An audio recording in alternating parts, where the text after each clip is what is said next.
about comics. Let's talk about comics. Let's talk about comics. Let's talk about comics.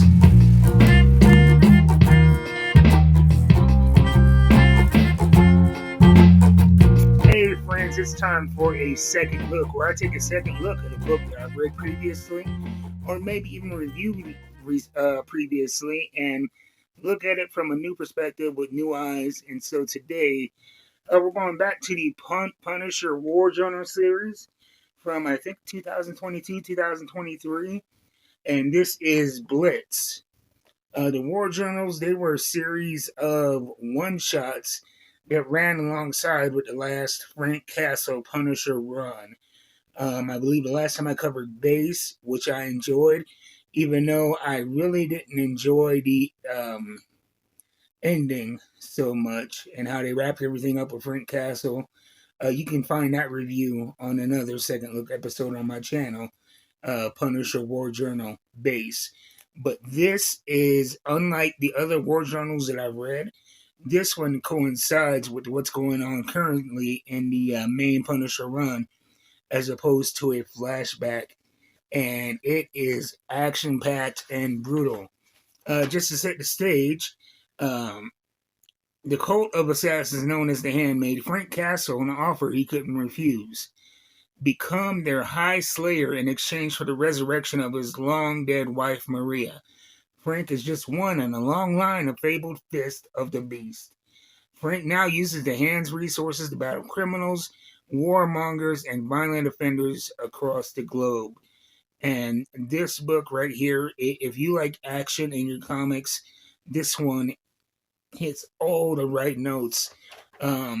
You start off and you're instantly thrown into a brilliant battle scene, and it's kind of you're given the context through these panels right here, and these word bubbles that are in black and white, which are Frank's internal thoughts as he's leading the hand into battle. And so you find out that he's after a criminal called Hate Monger, and it cuts between the current battles and him going around the world searching for this Hate Monger character.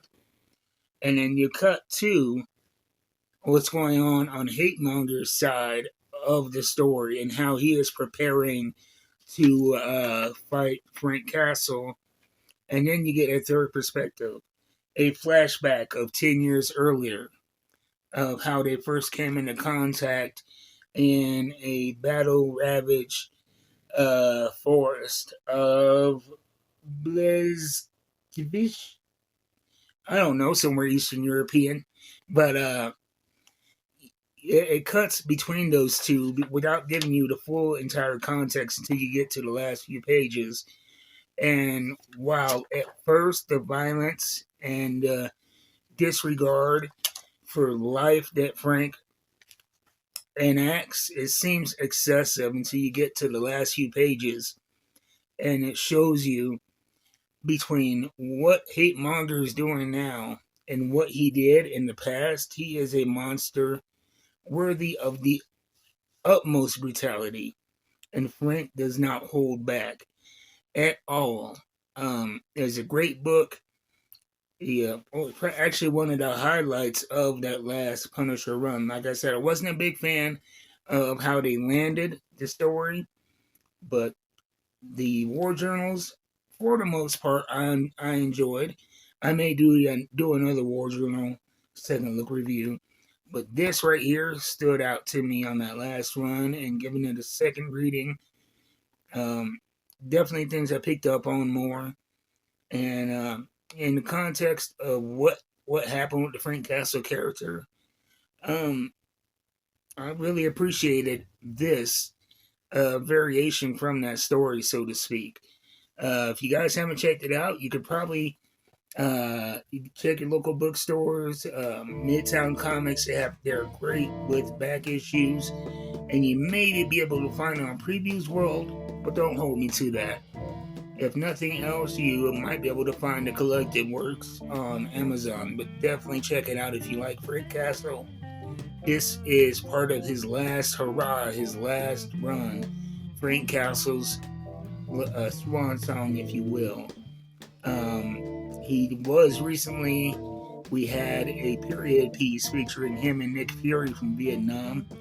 But as far as Frank Castle right now in the Marvel Universe, this is the last we've seen of him. And so go ahead and get that. Tell me what you guys thought of the Punisher War Journals and that last Punisher run down in the comments. And I will see you next time. Until then, keep reading them books. I am out.